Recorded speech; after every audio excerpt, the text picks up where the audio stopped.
Mesdames et messieurs, bonsoir. Dernier jour de l'année 2025, alors que le monde se prépare aux festivités, vous savez, le Bénin, lui, a les yeux rivés sur l'horizon capital, le grand tournant de 2026.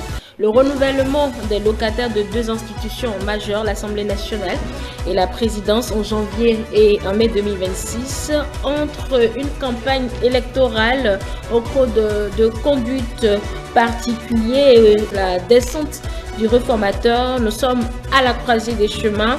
Les acteurs politiques aujourd'hui sont sur le terrain entre les mastodontes de la majorité qui avancent en rang serré et une opposition qui cherche son souffle. La course pour l'Assemblée nationale et les communes est lancée, sans oublier le successeur de Patrice Talon qui va s'asseoir dans un fauteuil apprêté et redessiné par des réformes qui donnent aux futurs élus les pleins pouvoirs pour gouverner. Mais pour gouverner, quel Bénin à partir de 2026?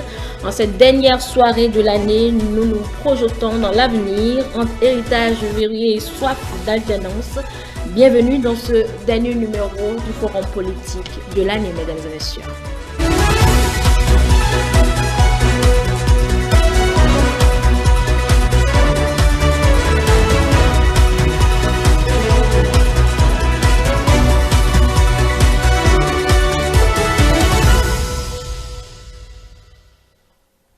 Et bienvenue surtout à vous, chers invités. On a tenu jusqu'à la fin. Bonsoir, Joël Ataï-Guédégbé. Bonsoir Angèle, bonsoir aux téléspectateurs qui ont tenu comme nous. Oui, qui ont tenu effectivement comme nous. Merci d'être là. Bonsoir à vous, Agapit Napoléon Maforika. Bonsoir Angèle, bonsoir à tous les téléspectateurs. S'ils sont en train de nous suivre, donc je les salue encore très particulièrement pour un soir de réveillon. Le nouvel an, c'est plutôt une marque de confiance, donc merci pour la confiance. Merci à tous ceux qui nous suivent sur les autres canaux digitaux. Georges Anagonou, bonsoir. Bonsoir Angèle, bonsoir aux téléspectateurs, bonsoir aux collègues du plateau qui ont aidé à tenir jusqu'à la fin. Bonsoir à toi aussi pour la témérité. Et bon voilà, nous y sommes. Bonsoir technicien. Bon, moi j'ai pris ça, voilà, parce qu'au début c'était pas systématiquement. Mais tu t'es habitué complètement, donc voilà. Bon, c'est un devoir quand même. Allez, on va démarrer. On aura à échanger donc sur la thématique le Bénin face au tournant de 2026, transition, stabilité et changement. C'est une interrogation, mais démarrons. Chers invités, par la campagne, bien évidemment, qui a pris corps depuis ce 26 décembre 2025, 5 jours après le lancement officiel de ces opérations de charme. Et pourtant, le contraste est frappant. Joël Ataï-Guédégbé, les états-majors s'activent certes, mais l'effervescence populaire semble absente. Je ne sais pas si vous avez fait le même constat. Disons que les gens aussi ont leurs priorités. Et peut-être qu'ils ont bien établi leur agenda, ils savent que non seulement l'élection est pour le 11, mais qu'en temps il y a d'autres choses à réaliser. C'est peut-être dans la gestion du temps des populations que nous avons. C'est peut-être à cause de ça que nous avons cette impression que le tout politique ne l'emporte pas. Et bon, disons-le franchement, quelle est la part de suspense dans l'affaire? Donc, pour vous, le manque d'enjeux pourrait expliquer... En partie.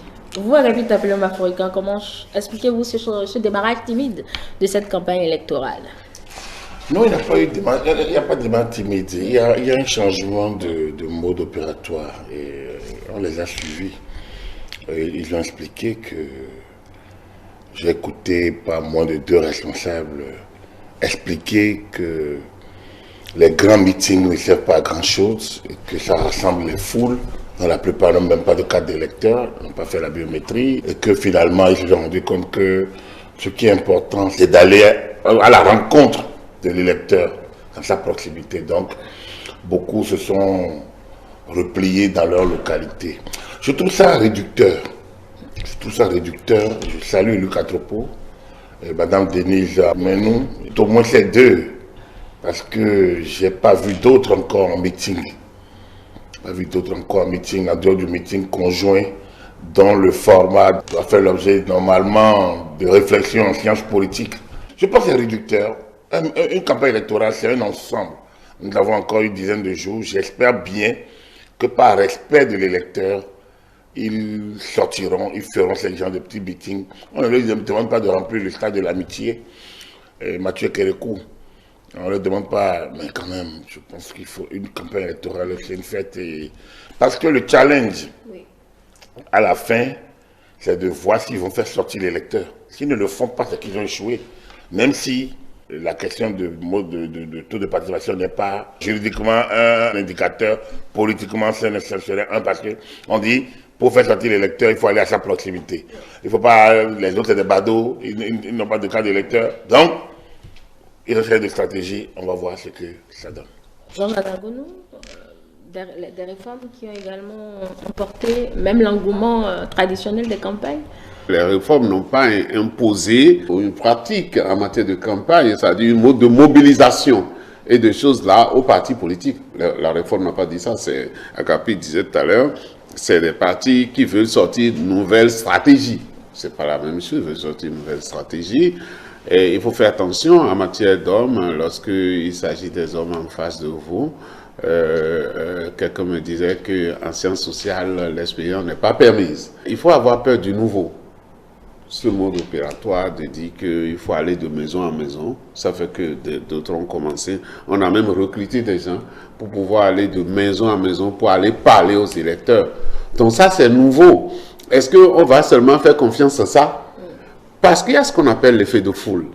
Il y a ce qu'on appelle l'effet de foule. Il y a des gens qui reviennent d'un meeting, compte tenu de comment ça s'est passé, compte tenu de l'oratoire, la capacité de convaincre, et qui reviennent avec leur idée faite en même temps quand ils rentrent chez eux.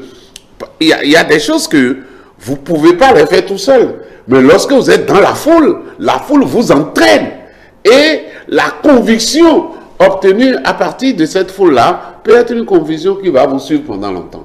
Donc, la stratégie, elle peut être la meilleure. Si elle est meilleure que l'autre, elle servira alors de conductrice pour les campagnes à venir, de dire que ce qui est plus rentable, c'est de faire ce que les gens veulent faire maintenant, c'est-à-dire d'aller de maison en maison. Parce qu'avant aussi, on faisait de maison en maison. Et vous savez, quand est-ce qu'on faisait ça? On fait ça à la veille, ce qu'on appelle porte à porte. Donc, on allait de maison en maison pour pouvoir parler aux gens.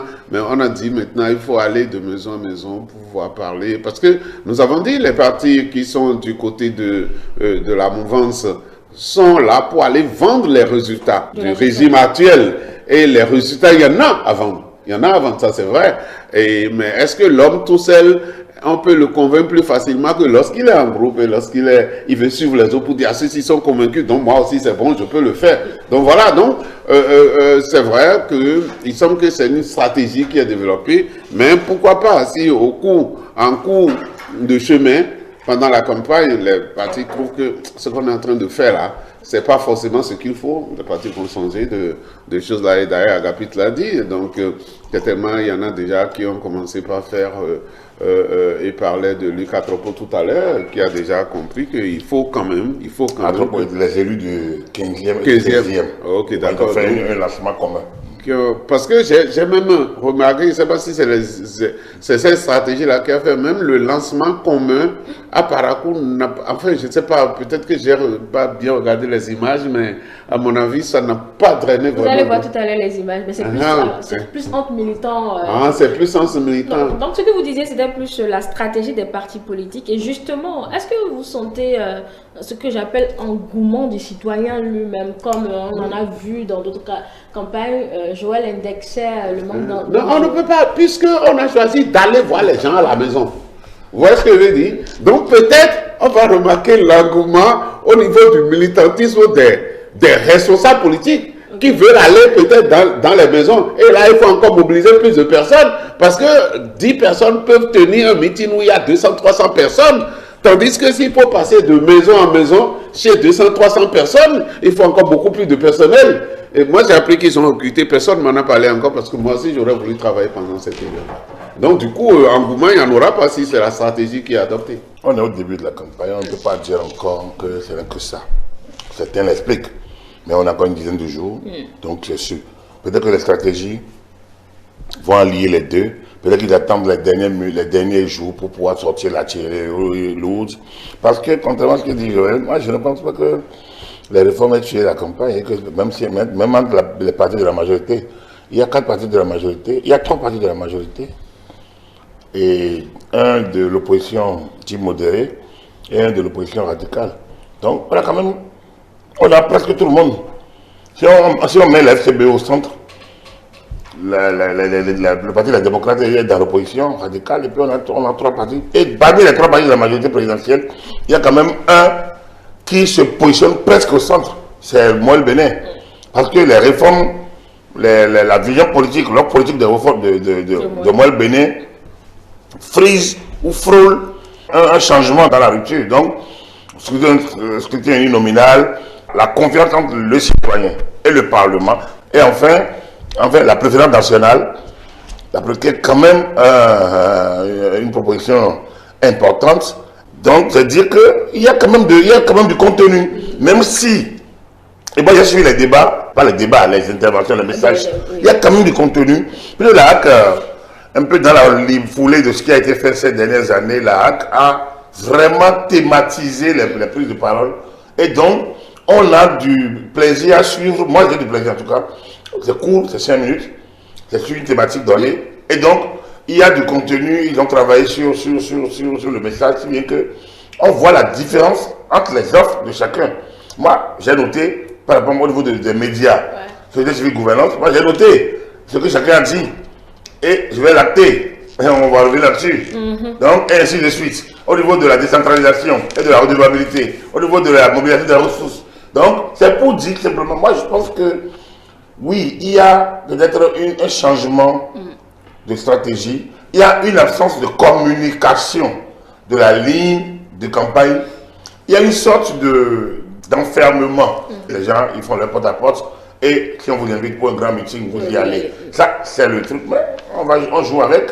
On va attendre. Mais moi, je pense que, en dehors de ceux qui sont en Cotonou dont j'ai parlé, je pense quand même que. À l'intérieur. Il y en aura, oui. J'ai vu Abimbola d'ailleurs. Oui. C'est toujours dans le le plateau, oui. J'ai vu Abimbola Ketou. Peut-être que je ne suis pas totalement. Puis bon, il faut aller à la RTB pour suivre tout le monde presque. Parce que bon, ou alors être collé aux réseaux sociaux. Donc, il y a certains qui ont même choisi de faire leur campagne plus sur les réseaux sociaux que sur le terrain. Voilà, donc vous voyez, tout ça fait partie des changements, disons, avec le numérique. Bon, on fait avec et on évaluera à la fin. Vous convoquiez tout à l'heure les messages des partis politiques justement diffusés sur les chaînes de télévision. Nous allons en suivre tout à l'heure, mesdames et messieurs. Donc c'est pour vous annoncer que dans quelques minutes, nous allons faire une pause dans le déroulement de cette émission pour suivre ces messages concernant les législatives. Les partis politiques planchent sur les questions de santé et protection sociale. Nous y reviendrons. Alors, je disais dans l'introduction que c'est une campagne électorale, Joël Ataï-Guédébé, qui change de côte parce qu'il y a eu ce rappel également à l'ordre du ministère du cadre de vie concernant l'affichage publicitaire. Alors, est-ce que cet élément pourrait contribuer peut-être à cette froideur même au niveau des affiches? Moi, j'ai eu un peu d'appréhension avant le démarrage de tout ceci. Et en raison du couplage des élections, pour me demander quel support accueillerait les visuels des uns et des autres. Y en aurait-il suffisamment? Qu'est-ce qui a été prévu? Et maintenant, on déplore finalement le manque de visuels. Est-ce que les partis sont devenus radins? Et je ne sais pas ce qui se passe. Ils ont les moyens, a priori. Beaucoup, il y en a au moins 4 qui reçoivent le financement public. Les moyens ne manquent pas à la majorité de ces partis-là. Donc, pourquoi est-ce qu'on réserve tout ça pour l'assaut final? Le porte-à-porte qui se faisait en fin de campagne, comme a dit Georges, et de manière souterraine, se fait au grand jour, avec ou sans les mêmes moyens, avec ou sans. Enfin, je ne m'avance pas plus. Mais c'est au grand jour même. On ne voit pas ça non plus. Hein. On ne voit pas. Non, bon, c'est revendiqué, enfin, disons. Oui, là maintenant, c'est assumé. C'est assumé, mais bon, comme tu dis, on ne les suit pas, on ne sait pas finalement. Et puis, à travers la monnaie électronique, enfin, je ne sais pas, tout ce qui se passe. Tout ce qu'on constate, c'est que par les réseaux sociaux, on semble atteindre beaucoup plus personnellement, beaucoup plus directement certains électeurs. Est-ce que les partis veulent s'en contenter? Est-ce aussi parce que, au fond, certains estiment qu'ils ont eu le temps de faire leur campagne avant la campagne? C'est-à-dire? Certains n'ont pas perdu de temps pour être au contact des électeurs. Certains ont trouvé les voies et moyens de se préparer à la campagne. Et donc, ça peut ne pas être au début qu'on va sortir l'arme ou les arguments finaux. La HAC les invite déjà à un exercice laborieux de présentation thématique. J'imagine que ça doit aussi les fatiguer et les ennuyer, mais nous, ça nous intéresse pour davantage situer l'offre et davantage encore comprendre comment les uns et les autres sont en accord de coalition parlementaire. On a vu la curiosité de deux partis concurrents, de deux partis de la majorité, concurrents pour lever les suffrages, se présenter ensemble en campagne. Je veux bien qu'il y ait un pacte de non-agression. Maintenant, qu'est-ce que l'électeur va retenir au final? Je vous invite à l'écouter. Alors, ce que l'électeur va retenir au final, les deux chefs des deux grands blocs l'ont presque dit dans ce lancement officiel à Parakou ce week-end. Mesdames et messieurs, retour sur ces images, c'est en quelques 3 minutes. Ensemble, unis, nous le sommes déjà, parce que nous venons du même berceau politique. Nous sommes nés dans le même berceau politique, avec les mêmes considérations politiques. Nous visons les mêmes objectifs politiques. Ensemble, unis, nous devrions davantage nous en inspirer de ce qui s'est passé le 7 décembre 2025. Ensemble, unis, nos soldats le sont. Et nous leur rendons hommage. Ils nous demandent de l'être davantage. Nous qui sommes le garant de ce qu'ils assurent la défense de notre territoire et de notre pays, de nos valeurs. Ensemble, unis, pour conduire le Bénin plus loin. Parce que le projet, c'est conduire le Bénin plus loin, plus haut, plus fort. Pour ne plus être simplement une démocratie africaine, pour être une vraie démocratie, qui sache nourrir ses filles et ses fils. Alors, ensemble et unis, nous devons faire la campagne ici. Comment pourrions-nous nous diviser et, dès le lendemain du 11 janvier 2026, nous retrouver pour soutenir Wadaï et Talata. Et je voudrais nous prier de considérer qu'il n'y a qu'un seul slogan pour nous tous dans la campagne: la majorité pour tous et tous pour la majorité. Depuis la création en 2018, l'Union progressiste au renouveau et le Bloc républicain portent ensemble un ADN commun. Celui de la primauté de l'intérêt général, celui de la fidélité aux idéaux républicains, celui de l'engagement sincère pour le développement du Bénin et l'épanouissement de nos populations. C'est cet ADN qui fonde notre engagement aux côtés du président Patrice Talon, artisan infatigable du Bénin fédéré. C'est cet ADN qui nous oblige aujourd'hui à faire preuve de hauteur, de discipline et surtout de responsabilité politique. Les élections générales de janvier 2026 constituent une étape décisive. Elles ne sont pas une simple compétition électorale. Elles représentent un choix de continuité, de consolidation et d'approfondissement des réformes engagées depuis près de 10 ans. C'est pourquoi, dans la lucidité et le sens de l'État, Nos deux partis ont fait le choix courageux et responsable d'un même duo présidentiel. Romuald Wadani et Mariam Talata pour assurer cette stabilité, la cohérence et la poursuite de la transformation structurelle de notre pays. Mais cette ambition nationale impose une exigence que nos campagnes électorales, législatives comme communales, soient exemplaires. Pour matérialiser cette volonté d'unité et de cohérence, nous avons décidé ensemble de lancer la campagne nationale des élections générales de 2026 sur ce même plateau, devant les militantes et militants que vous êtes.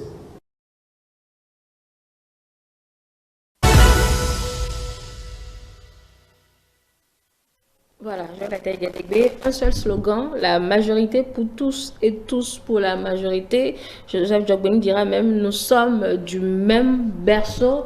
Voilà ce que peut-être les citoyens devraient garder de ça. Moi, je pose la question. Les citoyens vont continuer à chercher la différence. C'est le défi qui leur est lancé, c'est tout.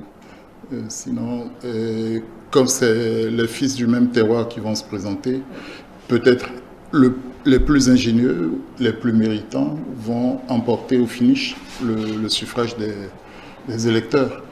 Et sans doute qu'à l'arrivée, tous pour un, n'est-ce pas? La majorité pour tous, oui. Et tous pour la majorité. Tous seront pour la majorité à la fin.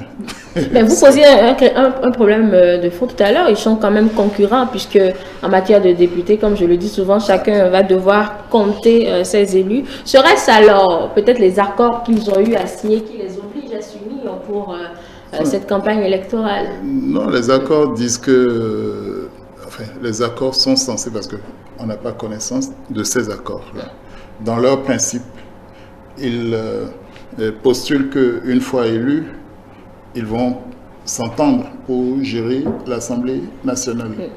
Peut-être que ça va nous éviter les histoires de nombre d'élus, nombre de commissions prises par-ci et ça. Mais avant ça, les accords voudraient que, à raison de 10% au niveau national, leur suffrage leur permette, s'ils atteignent 10% au niveau national, de contourner la difficulté des 20% au niveau de chaque circonscription et de faire valoir les suffrages obtenus dans chaque circonscription. C'est avantageux. Même la FCBE, qui est de l'opposition, a signé un tel accord avec eux. Bien, ça peut se comprendre. Mais dans la décision, dans la perception d'abord, et dans la décision pour l'électeur, je ne sache pas comment la décision se ferait autrement que par rapport à la connaissance du candidat en face, malgré le scrutin de liste. Donc la réputation et l'efficacité peut-être vont faire la différence. Or, une élection aussi, une campagne a pour but de faire connaître, enfin je ne sache pas qu'il y ait que des sortants. Si l'UP avait annoncé qu'elle présenterait, qu'elle reconduirait tous les sortants, c'était aussi facile à dire que difficile à faire. Il a fallu embaucher ce qu'on appelle les transfuges. Oui, les transfuges des démocrates, Bien donc sûr. faire de la place à ceux-là. Et ça aussi, il faut l'expliquer. Il faut arriver à faire assumer ça à l'intérieur. Ça ne va pas c'est pas de gaieté de cœur qu'on accepte que des gens soient parachutés. Vous avez certainement entendu M. Sodji nous expliquer, ça a circulé sur les réseaux sociaux, il ne l'aurait pas fait, qu'il disait que le pays serait divisé. Enfin, je le cite Chacun pas. se donne la posture qu'il veut. Chacun se vend comme il. On a vainement espéré l'entendre, le voir à un moment crucial. Bon, et c'est devant ses électeurs qu'il va. C'est pas nous. Nous, on n'a pas jugé. Bien sûr. Bref, Mais moi, entre le vert et le jaune. Moi, il a assumé. L'histoire retiendra ce qu'il a dit. Il assume ce qu'il a fait. Jusqu'au bout. Monsieur Sodji, moi, je le salue.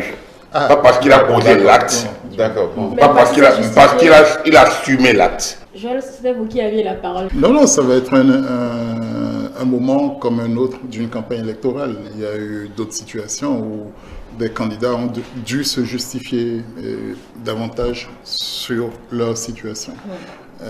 c'est pas nouveau non plus qu'on passe au dernier moment d'un parti vers un autre dans ce pays. Oui. Donc la réforme du système partisan n'y a rien pu.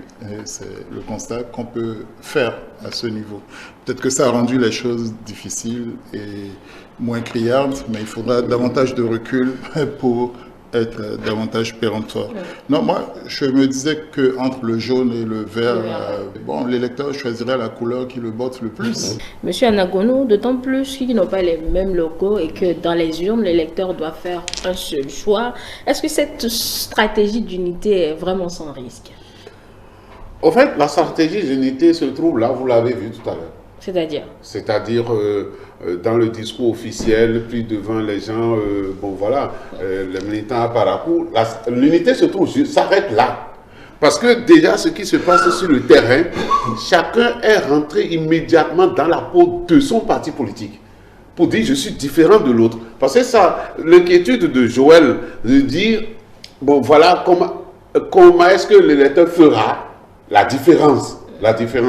La campagne elle-même se fait dans la différence en fait. On a montré cette union, mais on sait que pour pouvoir avoir l'électeur avec soi, il faudra être soi-même. Je peux rapidement rebondir. Non, le défi pour la majorité présidentielle, à tout le moins, c'est quand même d'entretenir l'unité en vue de la présidentielle, parce qu'il y a un candidat de la majorité présidentielle. Si on dilapide tout en rivalité au cours des législatives et communales, et bonjour les dégâts pour la présidentielle. Est-ce qu'on pourra recoller les morceaux? Et il ne vous aura pas échappé d'ailleurs que je crois qu'on n'a presque aucun candidat à la présidentielle qui soit candidat à ces élections-là. Et j'ai peut-être aperçu la vice-présidente Madame Talata au lancement de la campagne. Monsieur Onkwe n'a pas le choix avec son parti et son colistier.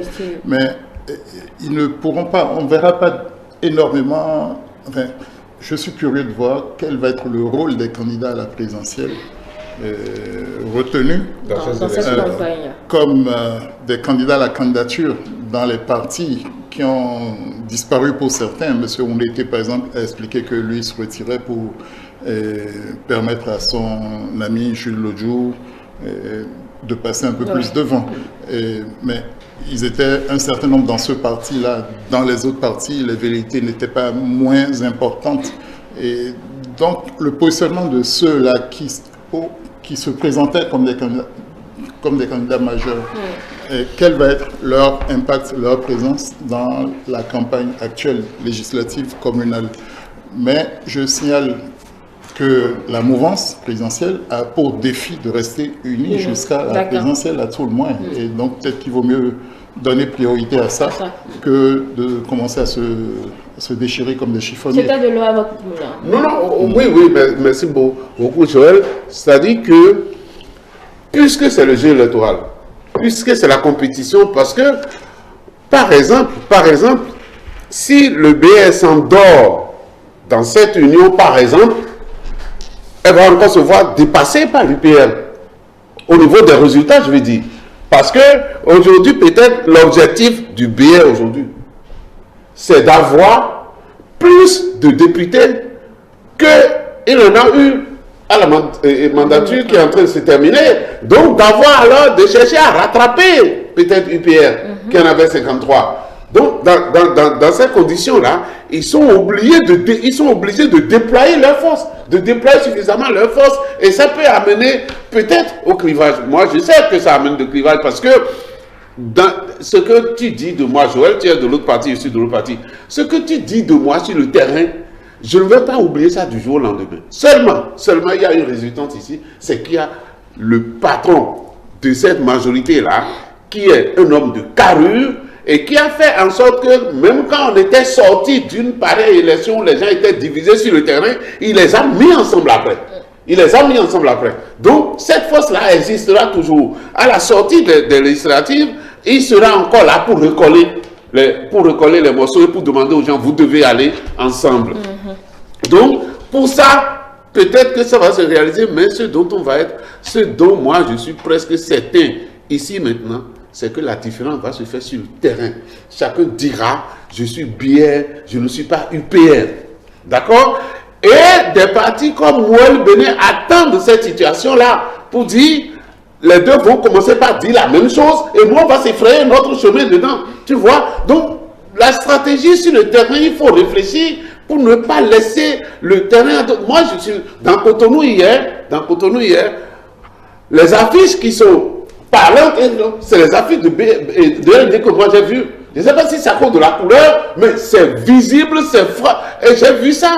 Et j'ai dit, si d'autres se disent qu'on a déjà la victoire et vont se coucher, c'est comme ça que ceux qu'on a vus, sont loin, vont se redonner, redoubler d'ardeur et on pourrait être surpris par les résultats après. Je pense qu'autour du candidat du président ABT, il y a toujours eu une petite avance, un petit plus en matière. En fait, c'est juste quand je suis sorti, enfin, moi, mon sorti, c'est quoi? J'ai quitté mon bureau, je suis allé à la maison, et sur ce tronçon-là, ce que j'ai vu, c'est de ça que je parle. Peut-être qu'il y en a ailleurs. Donc, on peut être sûr que c'est vrai, la réforme est partie par là, la volonté du chef de l'État de les voir ensemble est passée par là, mais le chef de l'État lui-même, il est conscient du fait que nous sommes dans un jeu électoral, et une fois qu'on est de partis différents, la compétition s'installe. Si les deux partis forts de la majorité ne font pas correctement le jeu, eh bien, ceux qui sont aux aguets, comme Mouel Bénin, vont s'infiltrer dedans. David parlait tout à l'heure de leur programme, par exemple, qui amène de l'innovation dans le jeu politique. Alors, ils pourront passer par là pour refaire rapidement leur retard sur les grands partis et on peut avoir des surprises. Et FCBE, qui est quand même souvent égale à elle-même, FCBE, donc va continuer de faire le jeu. Et bon, on pourrait avoir des surprises. Et encore que, bon, c'est pas désagréable d'avoir des surprises dans les résultats d'une élection. Parce que, comme on le dit, une élection, c'est jamais donné d'avance. Donc, bon, voilà, moi, je m'attends à tout, nécessairement. Voilà, quand ça sera à vous. Dans cette unité affichée, on voit plus le BR et l'Union progressiste, le renouveau. Bon, Mouel, lui, semble dans son coin. Est-ce que cette unité, même dans cette majorité, vous la constatez, si ce n'est au niveau des deux géants dont on parle depuis? C'est normal qu'il y ait une différence.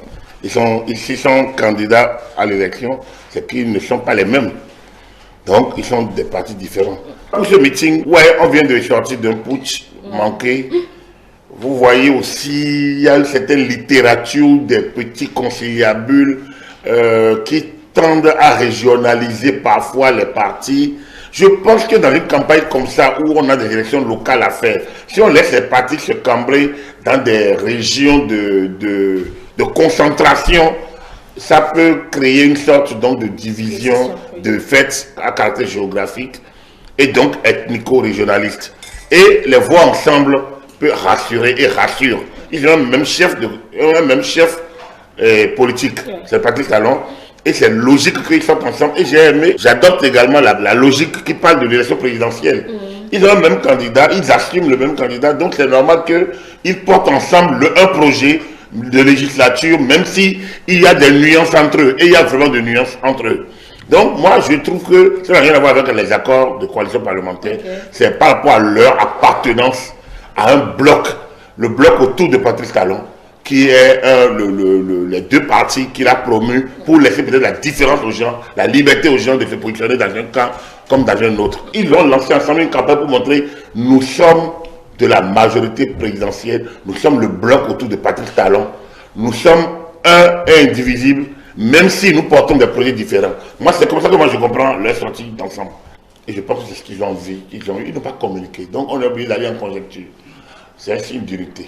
C'est un signe de cohésion, c'est un signe d'un Bénin, un bloc autour donc, de l'idéal républicain et donc de Patrice Talon qui est le chef de la majorité aujourd'hui. Mouel Bénin, et je suis totalement d'accord avec Georges, le risque d'un modèle de gens où vous vous affichez pour une campagne commune et vous ne faites pas de grands meetings, vous faites vos proximités, ça peut donner l'impression à l'opinion que vous comptez, mais que bon, vous croyez les meilleurs. Et un parti comme Mouel peut, dans sa stratégie de mobilisation, peut prendre le lead. Parce qu'il a un contenu déjà différent de ce que les autres disent. Il est de la majorité, mais il a un contenu différent. Il a une offre totalement différente. Ça, il y a le premier risque. Le deuxième, c'est la FCBE. La FCBE, on salue également sa direction. On va dire, je prêche pour ma paroisse, mais pourquoi pas. Paul Ompère et Roch Wano ont reçu les médias, les responsables des médias, dans le cadre de lancement de leur campagne. Ça n'arrête de rien. Mais moi, ça fait longtemps que ces marques de consultation ont disparu. Bouclons la campagne avec justement les nuances que vous évoquez. Moi, je veux parler des offres de législature. Georges Anagono, vous en avez entendu, ces formations politiques qui sont dans la course aux législatives. Est-ce que ce que vous entendez répond, comme on le dit souvent, réellement aux attentes des citoyens pour le renouvellement de ce Parlement en 2026 ? Si vous me demandez aujourd'hui de faire la différence entre les différents programmes, je ne pourrais pas. Je ne pourrais pas parce que ça ne communique pas assez pour que je puisse savoir quelle est la position réelle. Mais nous savons quelque chose, c'est que les partis de la majorité, et c'est peut-être ce que... Et c'est peut-être ce que Moël Bénin fait et qui diffère qu'on est en train de parler. C'est-à-dire les partis de la majorité ont besoin aujourd'hui de présenter un programme qui se retrouve dans la droite ligne de ce qu'est la philosophie de Parti Talon, de ce qu'est la conception de Parti Talon par rapport à la gestion et par rapport même aux solutions qu'il a apportées durant les 10 ans aux problèmes qui se posent aux populations. Mais aujourd'hui, est-ce qu'il faut seulement aller expliquer ces résultats-là ou il faut laisser de perspectives, et donc on parlera alors de ceux qui vont apporter de nouvelles idées. Donc, au niveau des idées, peut-être que quand nous allons avancer dans la campagne, nous sommes prêts d'ailleurs à recevoir ça ici. Je pense que vous êtes disponibles à recevoir les propositions des partis politiques, leurs programmes si les partis en avaient, et ils n'ont qu'à nous transmettre ça par vous pour que nous ne puissions pas faire cela. Nous, en tout cas, moi je veux ça pour opiner là-dessus. Parce que ça permet aussi d'expliquer aux populations qu'est-ce que chacun a mis dans son programme. Est-ce que le souci sur le terrain aujourd'hui, c'est aussi d'aller vraiment expliquer et ça aux gens. Moi, j'ai suivi des meetings, 2 ou 3 comme ça, mais ce n'est pas encore cette explication-là qui est de mise sur le truc. L'explication, c'est que nous sommes les meilleurs, il faut venir avec nous. Et ça, ce n'est pas forcément ce qu'il faut. Il faut forcément qu'il y ait une stratégie, il y ait quelque chose qui permette de donner de perspectives au discours politique et permettre aux populations de dire nous avons déjà vu ce que Parti Talon a fait pendant 10 ans avec ce qu'ils sont en train de dire, nous en verrons de meilleurs après. Si on ne donne pas cet espoir-là au peuple, eh bien, on va se retrouver, et comme on le dit, ceux qui vont se montrer un peu différents, peut-être que c'est eux qui vont tirer leur épingle du jeu. Pour l'heure, ce qu'on entend, c'est la dynamique doit continuer en attendant d'avoir, comme vous le disiez, les offres en main. Je vois la taille Gedegbe.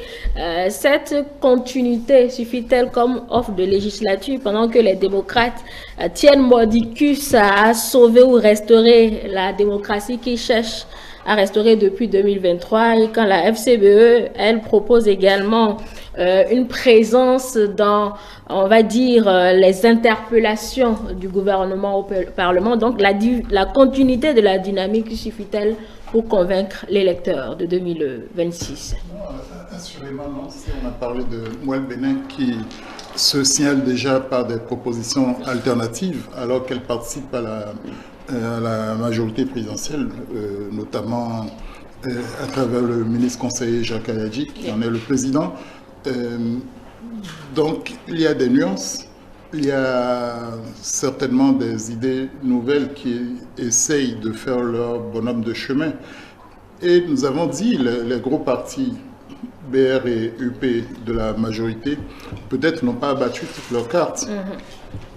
On a vu ce qui est plus ou moins le point fort de certains partis. Autant en outil de communication, le BR semble dynamique, mais autant en termes de vecteur de la même communication, on peut se poser des questions. Et quand on prend l'UP, le renouveau, peut-être qu'elle continue de rôder son discours. C'est le plus gros mastodonte, enfin c'est celui qui a dû accueillir le plus de partis. Donc il faut arriver à digérer ça, à réorganiser, à faire que les gens se sentent, enfin forment des équipes et partagent des éléments de langage cohérents. Peut-être qu'ils ont cette difficulté et que cet agenda n'a pas fini d'être déroulé avant que la campagne n'ait commencé. Ce sont des explications que je tente comme ça, but en blanc. Je ne manquerai pas de me féliciter de l'engagement des démocrates, et malgré tout. Et c'est eux qui appellent le plus à la mobilisation, et on comprend pourquoi. Et les 20%, ils les auront qu'en mobilisant un surplus d'électeurs. Et il faut saluer quand même cet engagement républicain qui est un élément de stratégie de campagne, évidemment. Alors, est-ce qu'ils vont être complètement dans la rupture et dans l'opposition frontale aux autres? Comment vont-ils se différencier et comment vont-ils proposer quelque chose qui ne se signale pas complètement par la rupture, parce qu'ils sont désormais, en guillemets, un parti de pouvoir. Et non seulement beaucoup d'anciens, parmi eux, ont travaillé avec le président Yahya Boni lui-même, mais ils ont participé à la vie institutionnelle. Ils ont été à l'Assemblée nationale pendant 3 ans, même en minorité. Et donc, ils ont une part de bilan également à assumer et à améliorer. Et voilà. Je crois qu'il est trop tôt, ne soyons pas impatients. Nous sommes aussi dans un contexte qui est marqué autant par la suite du putsch. Ça peut expliquer la façade ou l'unité affichée par les 2 grands partis. Bon, ils étaient encore dans ça, en guillemets. Et puis, on est aussi dans les festivités. On est un peu dans le relâchement, dans une forme de torpeur. Je crois que avec la seconde semaine, on aura des éléments plus pointus par rapport aux personnalités qui sont présentées. Il y a des cas comme Lucas Tropo qui sont à discerner par l'électeur lui-même. Il est autant candidat pour les législatives que pour les communales. Oui. Et qu'est-ce qu'il va servir? Effectivement, l'explication qu'il a tentée a-t-elle convaincu? Voilà, il n'a pas le don d'ubiquité. Et forcément, ça interpelle, et donc les électeurs vont chercher à comprendre. Est-ce qu'ils font vraiment attention à ça, en réalité? Ah si, oui. Ce fait-là ne peut pas être anodin.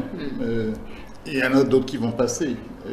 Mais là, où les adversaires vont gosser et vont stigmatiser ça, ça peut être un atout, ça peut être expliqué. Le tout est de pouvoir justifier, de pouvoir emporter adhésion par rapport à ça. Donc, qu'est-ce qui est derrière? Qu'est-ce qui est caché? Ou quel est le projet, tout simplement?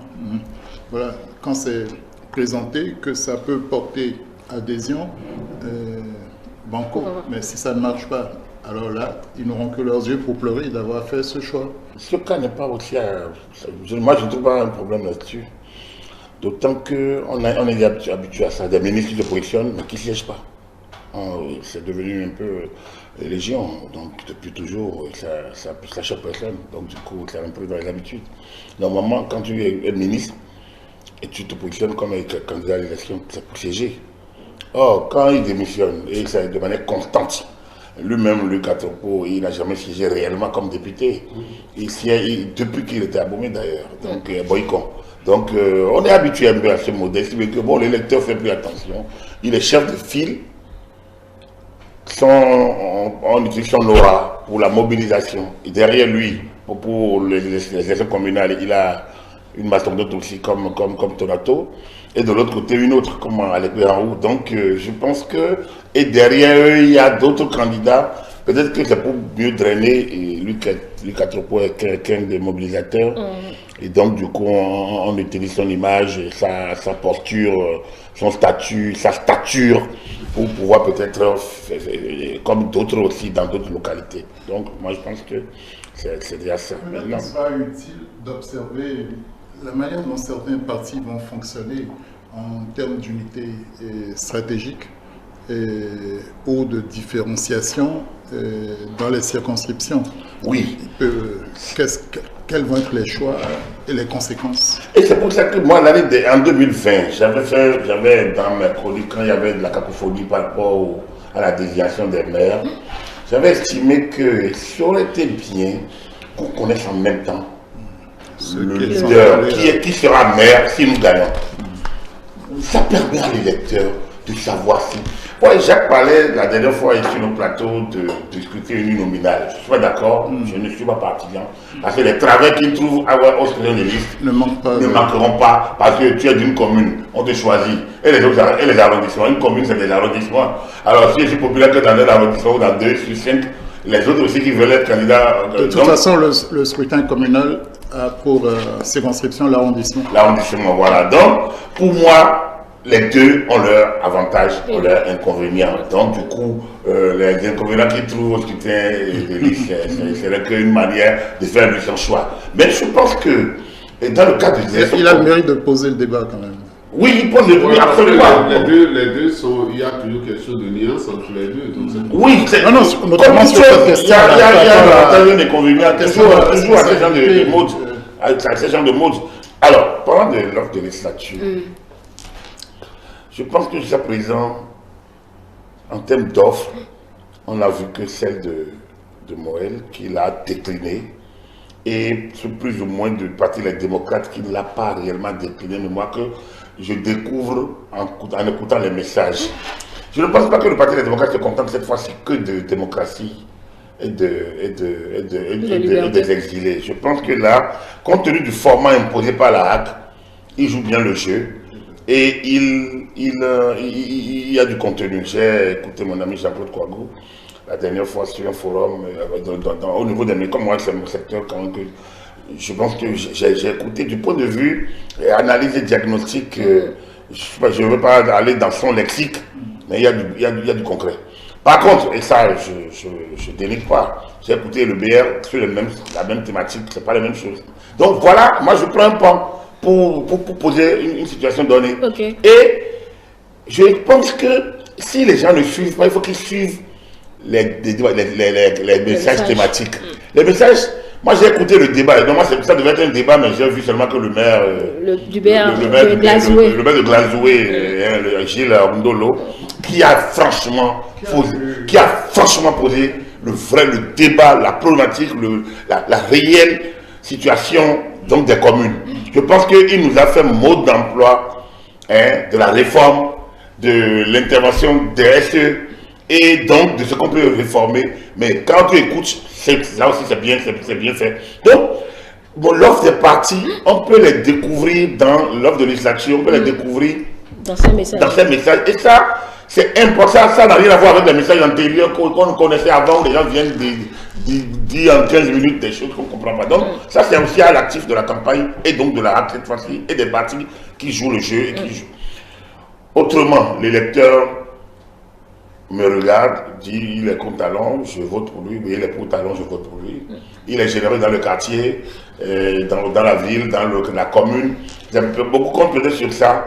Mais nous qui débattons, nous attendons un peu à ce genre de sujets comme les questions d'offres de législature. Ce qui est sûr, un parti comme la FCBE arrive avec un contenu.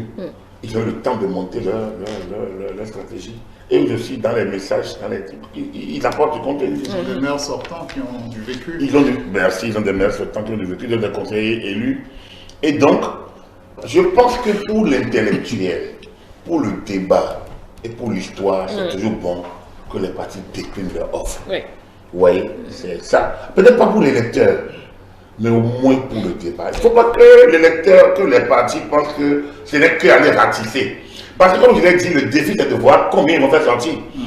Depuis là, ceux qui parlent de sortir, j'ai regardé, c'est Luc Atropo, il en a parlé à Cotonou, je n'ai pas suivi les autres, et j'ai entendu les démocrates poser le problème de sortir. J'ai écouté la FCBE le jour de lancement de la campagne, j'ai écouté Paul Mboué et d'autres, je pense un ou deux autres, et Djemba, voilà, le président d'honneur du parti, parler de la mobilisation et surtout des militants vers les urnes. Et ça, des gens qui ont 4 électeurs, j'ai entendu ça, et qui sont... Donc, le défi, c'est faire sortir les gens pour qu'ils aillent voter. Mais c'est quand même lieu de dire que les partis ont globalement du retard à l'allumage. Absolument. On ne les a pas vus au moment de l'établissement des listes électorales. Ouais, du tout. Un silence blanc, alors qu'il y en avait fait C'est là que la bataille... Absolument, absolument. Alors, le peuple peut-être qui a pu avoir ça, il faudrait encore que le peuple la sorte. Parce que le défi est là. Plus la participation est grande, plus, disons, l'adhésion au projet est perceptible et analysable. Mais si c'est un peu qui sort, on va faire avec, puisqu'il n'y a pas de législation, en matière de législation, rien ne bloque. Mais ça va, ça ne donne pas la réelle image, même si je dis, bon, ne pas voter aussi un choix. L'offre de législature, comme je l'ai dit, n'est pas peut-être, les partis ne le perçoivent pas parce que je dis que de toute façon, l'électeur n'attend pas ça. Mais dans le Bénin nouveau que nous sommes en train de construire pour 2060, je pense qu'il faut que les partis changent et comprennent que même s'il n'y a que 10% ou 20% des gens qui savent écrire et lire, parmi eux, il y a des élites, des universitaires, des chercheurs, et que pour que leur parti s'enracine dans l'opinion, il faut encore qu'ils puissent porter un projet construit. Pas dans la dynamique doit se poursuivre, mais de manière concrète.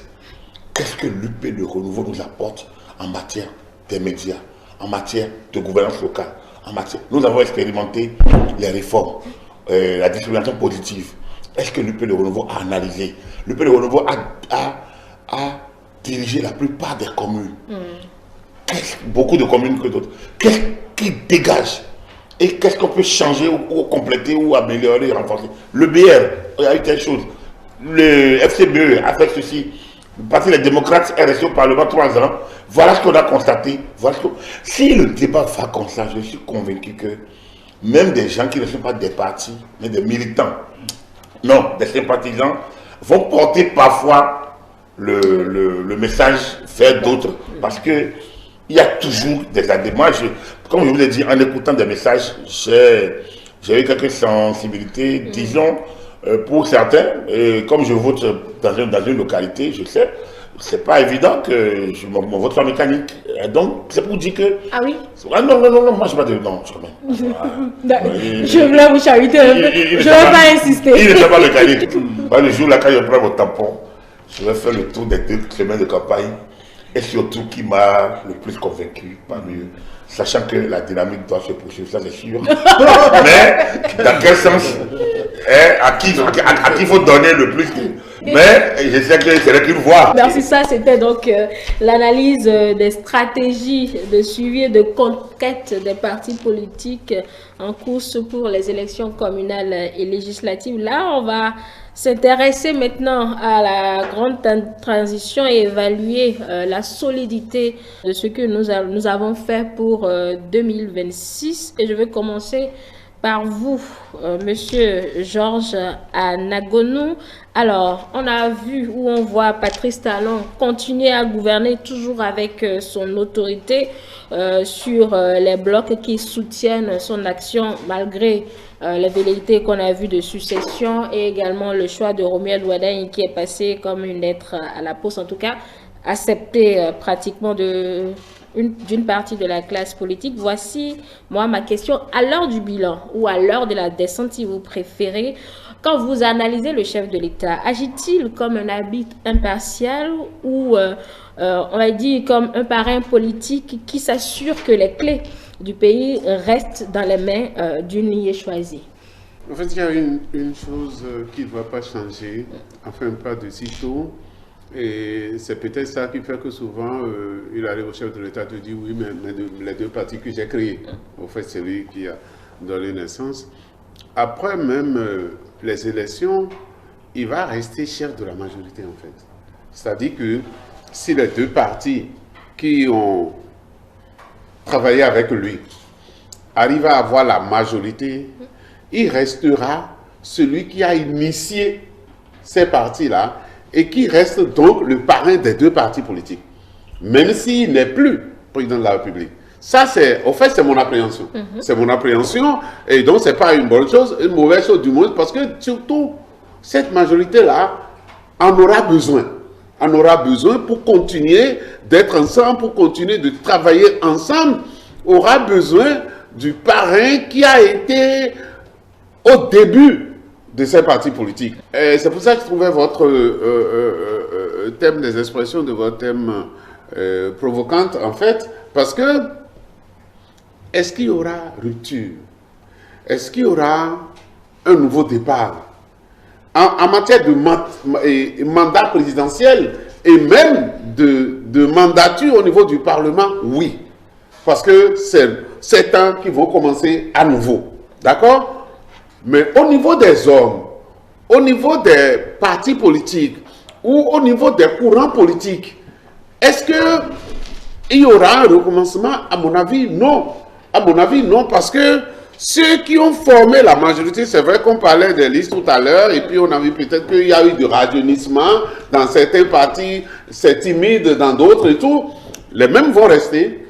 Ils vont continuer d'avoir, enfin, en tant que celui qui a créé le parti politique, ils vont continuer d'avoir les mêmes relations avec le chef de l'État. Et encore que le chef de l'État l'a signalé la dernière fois. Il a dit que lui sera au Sénat. Bien sûr. Lui sera au Sénat.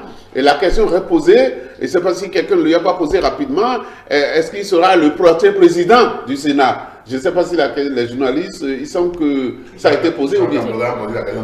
Oui, et il n'a pas répondu. Vous savez, les choses qui embarrassent souvent les partis talons, ils n'en parlent pas, mais après il les fait. Non, il a souri. Bon, voilà. C'est un certain nombre de personnalités qui seront rassemblées dans ce Sénat-là. Donc, de dire aujourd'hui qui en sera le président, bon, voilà, moi, je n'ai pas envie de m'aventurer sur ce terrain-là. Mais, Parti Talon restera le véritable patron de la majorité, si c'est cette majorité qui revient, cette majorité qui revient, on est en train d'aller à une élection, et dans une élection, on peut toujours avoir de surprises, d'accord? Donc, il peut en avoir, mais si c'est le schéma d'aujourd'hui qui continue, Parti Talon sera toujours le président de la majorité présidentielle. Dans cette marche vers 2026, Joël Ataï-Guédégbé, Patrice Talon habite ou para? Avec ou sans le Sénat, l'un des deux rôles, ou les deux rôles, auraient été difficiles à tenir parce que c'est de la compatibilité des personnalités et des conjonctures qu'il va s'agir. On ne peut pas tout prédire à l'avance. Donc ça peut donner des combinaisons diverses en termes de situation. Mais un des scénarios, c'est que fatalement, il n'y aura pas de coupure du jour au lendemain. Non, il y a une forme de continuité. Je crois qu'Agapit parlait de dynamique. Certains ont ça en tête, ont ce souci-là de continuer une dynamique, même si les locomotives vont changer au niveau du public. Donc dans l'ombre, dans les couloirs, dans les coulisses, oui, l'ombre de Patrice Talon va rôder. Va-t-elle être envahissante ou va-t-elle s'estomper progressivement? Même s'il s'était décidé maintenant, ça ne pourrait jamais se passer tel que prévu comme du papier à cigarette ou du papier à musique. Non. Il y a l'éthique de chacun et surtout l'éthique de celui qui s'en va, celui qui quitte, qui doit suffisamment faire de la place pour que les plus petits que lui croissent, pour que se développe autour de lui. Il a affirmé, il a proclamé, je voudrais que celui qui va venir fasse davantage, sinon mieux que moi. C'est une pétition de principe. Elle est à l'honneur de celui qui la proclame. Maintenant, il faut s'efforcer de vivre cela et de ne pas céder aux sirènes des contenteurs, des médisants, de toute cette cohorte qui ne fait qu'embrouiller, qui n'aime pas que les choses se fassent dans la clarté. Enfin, on doit rendre l'antenne. On va devoir suivre le message des partis politiques dans la compétition pour les législatives et on revient juste après.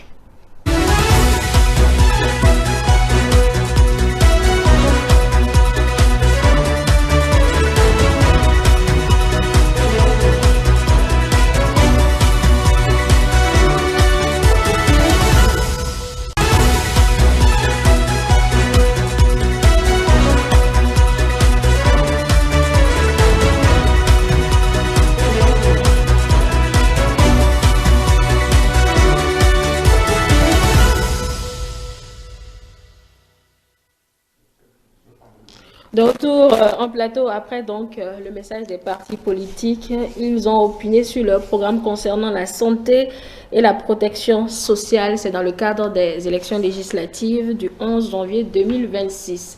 Joël, vous aviez la parole avant qu'on ne fasse la pause. Vous chutiez. Je mettrai un petit bémol à ce que Georges a dit, Okay. Parce que si le président Talon a annoncé qu'il voudrait être du prochain Sénat, là, il y aura une contradiction en acte dans la volonté d'être arbitre et partisan. Vous craignez une cohabitation de fait, c'est ça? Non, je ne crains pas. Je dis conformément aux textes qui régissent le Sénat. Ça veut dire que tous ses membres s'abstiennent d'engagement partisan. Ah d'accord. Comme les membres de la Cour constitutionnelle et bien autres. sûr. Donc, et pour ce qui est attendu de ce Sénat-là... C'est quand Georges disait qu'il sera toujours le chef de la majorité. Voilà, je crois que... Lui, il sera plus partisan.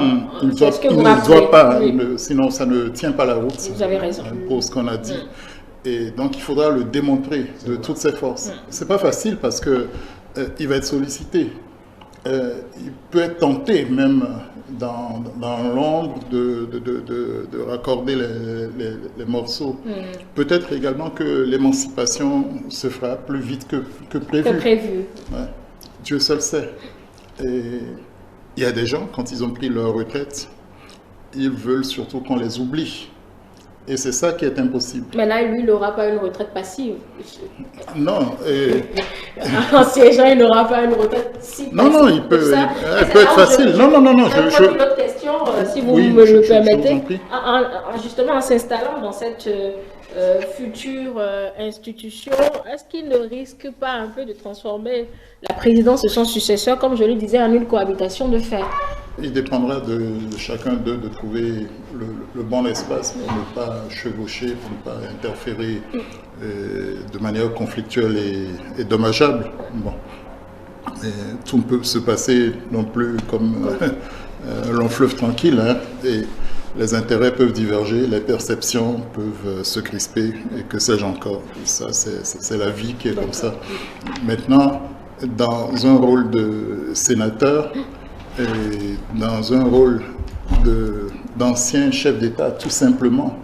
Et on l'avait suffisamment dit à propos des anciens chefs d'État de notre pays. Il faudrait que Patrice Talon fasse la différence un peu à la manière d'un certain Mathieu Kérékou. Et quand il a dû se retirer en 91, il a été beaucoup consulté, mais il a su garder la discrétion qui était a priori requise. Et ça ne se décrète pas. Et encore qu'avec le Sénat maintenant, on a voulu préciser un certain nombre de choses en termes d'obligations et de droits. Le règlement intérieur, la loi organique de ce Sénat ne sont pas encore venus, mais dans les principes directeurs, dans ce qu'on peut entendre de raisonnable, il faut que le président Talon ne soit plus du tout habité par la posture du chef d'une faction, d'une famille politique. D'une faction, quelles que soient les sollicitations. Et c'est ça qui est difficile à faire. Comment pourra-t-il repousser les assauts de ceux qui viennent légitimement à lui? Ses envies à lui, puisqu'il a passé 10 ans. Comment va-t-il réfréner ses envies? On a vu le président Yaïboni se laisser aller un peu dans un manteau, dans un costume de président éternel. C'est pas simple. Et il faut apprendre aux gens à se passer de vous. Et donc à lui de prendre ce temps qui reste pour davantage former sa majorité à vivre sa vie sans lui, mais pas contre lui. Et on se souviendra de lui, ils se souviendront de la trace qu'il a laissée. C'est le plus important. Même le citoyen lambda le citoyen s'en souviendra. Oui. Et c'est le plus important. Le reste ne dépend que de sa capacité à s'élever au-dessus de tout ça. Quand ce sera à vous, merci pour la patience. Je vous pose la même question en attendant de revenir sur d'autres développements faits par Joël Ataï-Gedegbe. Patrice Talon, après mai 2026, habite ou parrain? C'est tellement long, ni l'un ni l'autre. Et si on peut peut-être s'incliner vers un côté, ça doit être certainement arbitre. En fait, c'est pas évident de quitter et de rester. Et connaissant la personnalité, je ne l'ai pas approché outre mesure, mais je suis un analyste, je suis commentateur de l'actualité, un observateur aussi. Pour le peu que j'ai pu voir en la personnalité de Patrice Talon en 10 années de gouvernance, je ne le vois pas partir pour rester. Et je pense que le champ dans lequel il a envie d'opérer lui a été offert par la révision de la Constitution, notamment le Sénat. Et comme quelqu'un qui dit clairement ce qu'il a envie de faire, on sent, il a dit qu'il va siéger. Il ne peut pas siéger au Sénat, comme disait très opportunément Joël. Il ne peut pas siéger au Sénat et être encore chef de la coalition. Non, il ne peut pas siéger de la majorité politique autour du président Wadaï. C'est au cas où c'est Wadaï qui est élu. Donc, moi je pense, contrairement à ce que Georges a dit, que même s'il n'y avait pas le Sénat, Patrice Talon, une fois quitté le pouvoir, je ne le vois pas non plus faire ombrage à celui à qui il a confié la rêne de l'association. Mais il a été l'architecte des transformations que nous observons aujourd'hui. C'est sûr. Il ne sera pas spectateur comme... Ah non, il a fini le rôle.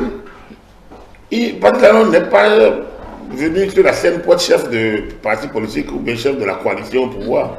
Il avait besoin de la coalition pour travailler et il a profité pour assainir le champ.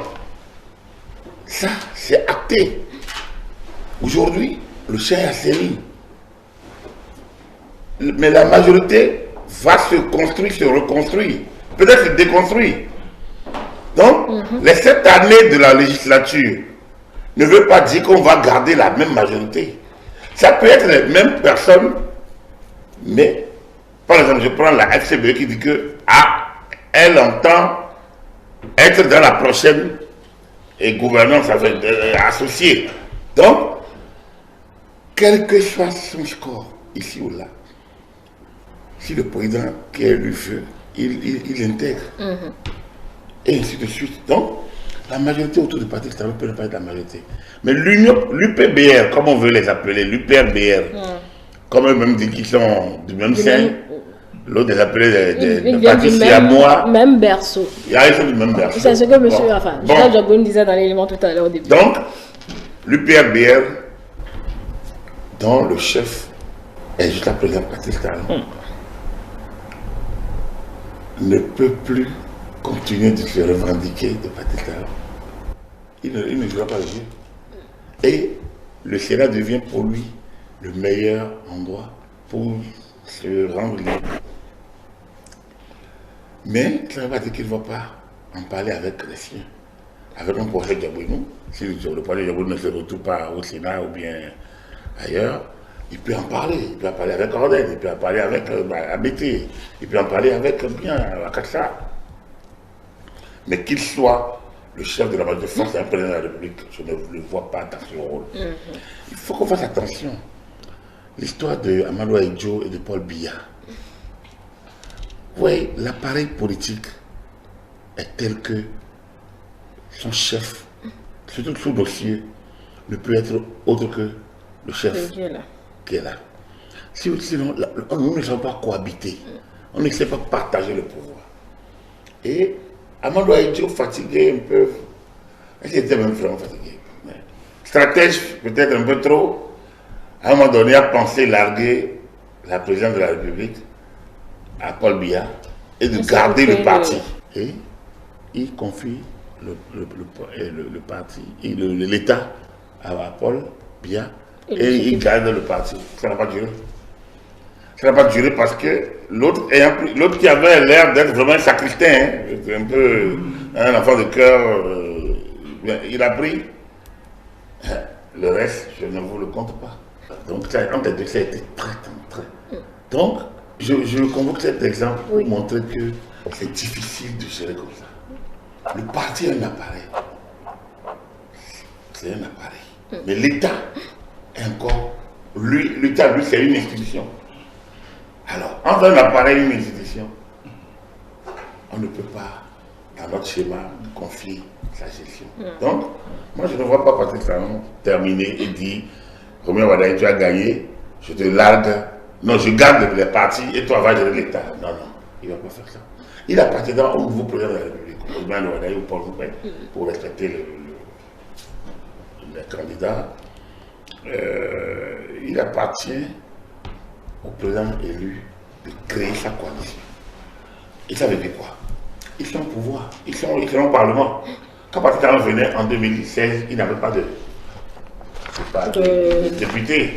Même si on parlait de télécommande de manière formelle, la coalition Nouveau Départ ou la rupture n'avait pas de députés au Parlement.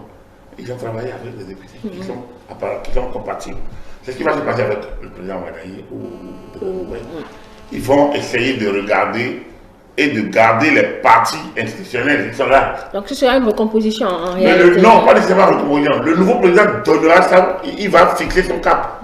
Mais puisqu'il est là, il a une partie tout ce qui a été fait n'a pas été fait sans lui. Mais le chef désormais sera lui. Il ne faut pas qu'on se leurre. Le chef, dès que le nouveau président prend fonction, il devient le chef. Et quand il donne le chef, il déjà ses appareils. C'est à lui de garder l'osmose que Patrice Talon a pu créer. C'est à lui de faire garder l'unité. Il peut faire mieux comme il peut faire moins. Et il aura les résultats qu'il pourrait avoir. Mais je ne vois pas Patrice Talon s'y mêler, même s'il peut être un conseiller de l'ombre, un médiateur plus ou moins, des oreilles qui écoutent, mais de manière impactante, interférée. Je ne le sens pas, je ne le pense pas. D'accord. Georges Anagono, d'autant plus que pour les législatives de 2026, nous avons plusieurs partis qui sont en lice. Chacun voudra avoir le maximum de députés pour donc contrôler le Parlement. Au cas où l'opposition deviendra le parti majoritaire à l'Assemblée nationale, l'opposition actuelle représentée par les démocrates, est-ce que tout ce que nous avons mis en place sous Patrice Talon pourra durer et résister? Si ce sont les démocrates qui prennent le pouvoir, nous connaissons leur ligne politique. Parce que certaines choses ont besoin d'être votées au Parlement, par exemple.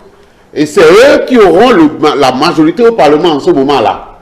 C'est pourquoi je dis souvent, lorsqu'on parle des réformes initiées par la majorité actuelle, et qu'on soit d'accord ou pas, je dis, la démocratie leur donne le droit, pendant qu'ils ont la majorité, de faire passer leurs lois, selon eux.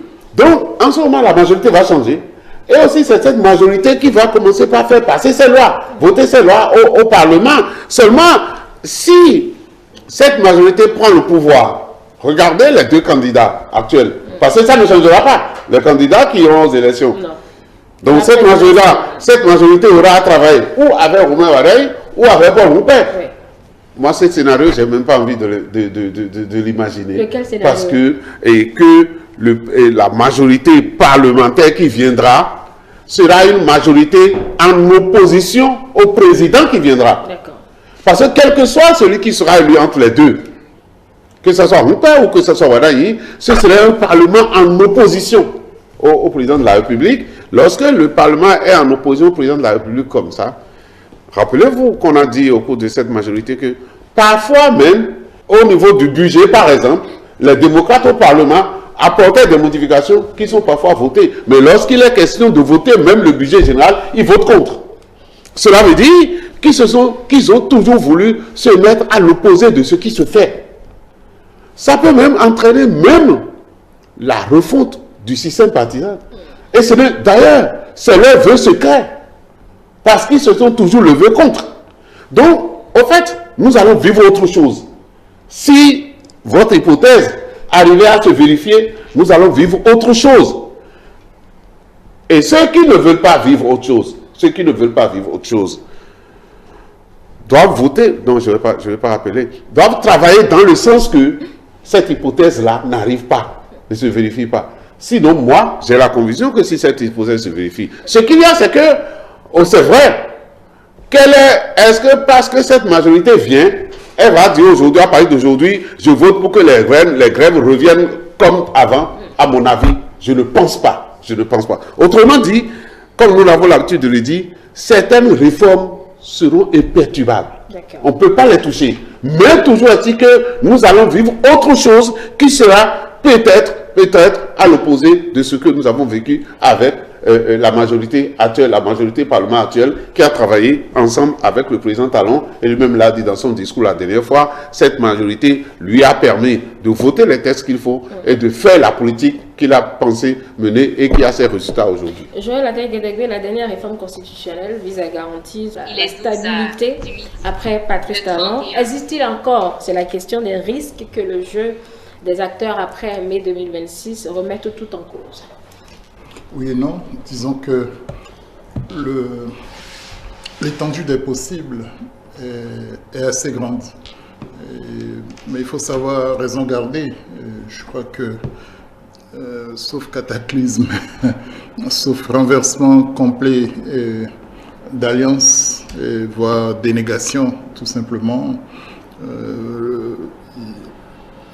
le Bénin s'obligera à consolider un minimum et à retoucher ce qui mérite de l'être. Et le tout se faisant tantôt par la mécanique des majorités, des votes majoritaires, ou du dialogue consensuel. Et voilà.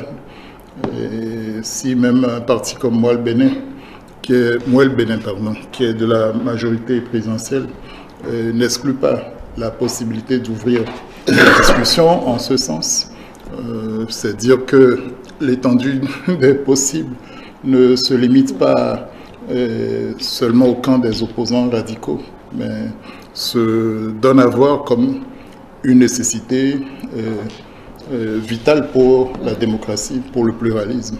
Capitaine Pelé Mafouika, au cas où la majorité changeait de camp, nos balises de stabilité seront-elles suffisantes? Bon, si vous voulez qu'on fasse une théorie d'école, oui, je vais répondre à la question. Sinon, pour moi, la majorité ne changera pas de camp. C'est mon souhait. Et dans mon analyse, je ne vois pas comment elle peut changer de camp. Les 20% sont un idéal. Et un parti qui n'a pas de coalition, qui n'est pas en accord et qui compte les 20%, à moins qu'elle fasse un miracle. Et comme bon, c'est le nouvel état d'esprit. Je crois que le miracle qui est notre nouvel état d'esprit n'amènera pas à ce que nous changions le miracle. On fait tout maintenant. On ne fait pas campagne sur le plateau. Que nous changions la dynamique. Donc pour moi, je ne m'attends pas à ce que la réalité change de camp. Ça, c'est la première chose. Maintenant, c'est une analyse, Joël. C'est une analyse. C'est une analyse. Parce qu'il n'a pas appelé à voter. Comme en jeu d'école. Maintenant, on peut faire hypothèse. Alors, hypothèse. La majorité change de camp. Le président a toujours la main. Notre constitution a été écrite pour que le président garde sa main. Absolument. Et que le Parlement tourne normalement et librement. Et c'est ça que derrière que les Béninois aiment le Parlement qui affronte les chefs de l'État. Donc je pense que ça va nous plonger justement dans un scénario Ouattara, comme on le dit tout simplement. Si le Parlement change de camp, parce que, au simple, le président élu sera Oukoumbé ou Wadaï. Alors, Wadaï, c'est la continuité de ce qui est construit sur 10 années et qui est projeté pour les 35 qui viennent encore. Donc, du coup, à la matière, il y a une ligne de conduite, un chemin qui est déjà balisé et que le nouveau président va essayer d'emprunter avec sa manière à lui, son feeling. Si ça ne va pas être trop différent, il va apporter la nuance de FCBE, de la FCBE, mais il va garder l'essentiel. La FCBE n'est pas contre les réformes, ne rejette pas tout ce qui a été fait, ajoute quelques détails qui pour eux sont importants. Voilà. Donc pour moi, le nouveau président va rester dans la dynamique de ce qui est aujourd'hui en cours, en apportant sa touche. Et donc le Parlement soit est dans le rang.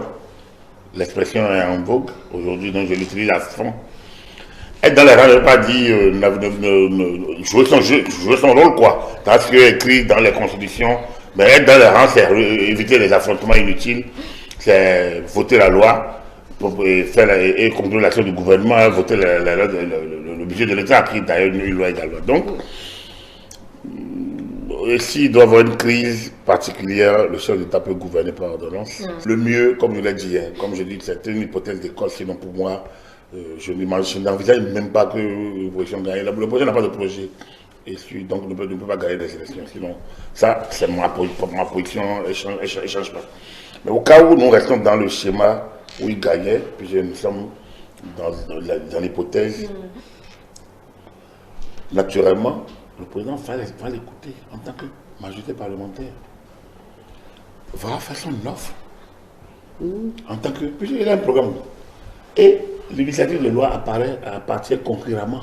Mais quand ça vient une proposition de loi, le ministre en charge des questions parlementaires va dire la position du gouvernement. Ils vont voter malgré ça. S'ils écoutent la position du gouvernement et les amendements du gouvernement, c'est qu'ils rejoindraient le camp gouvernemental et là, ils iraient contre peut-être leurs attentes et leurs offres. Ils ne peuvent gouverner par consensus. Donc, il va s'obtenir à chaque fois entre le président et le C'est Parlement. ça que je dis. S'ils mettent de l'eau dans leur moulin et essayent de gérer, dans le Bénin, ça va fonctionner. Mais s'ils pensent que, étant Parlement, ils sont en même temps exécutifs, je pense que le nouveau président leur montrera, le président leur montrera que nous ne sommes pas un régime parlementaire, que c'est un régime vraiment présidentiel, où le chef de l'exécutif, il est unique, il n'est pas deux, il ne partage pas ce pouvoir, c'est lui. Le Parlement vote la loi, contrôle l'action du gouvernement. On aura beaucoup de contrôle de l'action du gouvernement comme la démagogique, on aura beaucoup de missions de contrôle parlementaire, tout ça là, comme celui que les gens ont imaginé contre Adambi, par rapport à Adambi et à Kona, qui n'a jamais donné son résultat. J'espère bien que ça donnera un résultat avant que là. Les 3 mois ne sont toujours pas passés. Voilà, par exemple. On joue la prolongation sur le coup. Donc voilà, allez, je pense que je conclus, hein. C'est un peu la théorie de quoi. Quel que soit le schéma, comment s'assurer que ces réformes résistent donc pour l'expérience que nous voulons faire du septennat. Nous avons posé également la question à d'autres analystes politiques qui font le débat avec nous. Nous les écoutons et on revient pour conclure ces échanges. Je pense que la durabilité, les éléments de durabilité d'une réforme de cette ampleur ou d'une série de réformes de cette ampleur, c'est d'abord l'appropriation de cette réforme par la classe politique et ensuite par le peuple. Ça, c'est le premier élément. Le deuxième élément, c'est les résultats probants de ces réformes-là. Et sur le premier élément, je parlais tantôt de l'appropriation de cette réforme par la classe politique d'abord et ensuite par les citoyens du pays. Je pense que sur ce plan, le prochain président doit être plus pédagogique.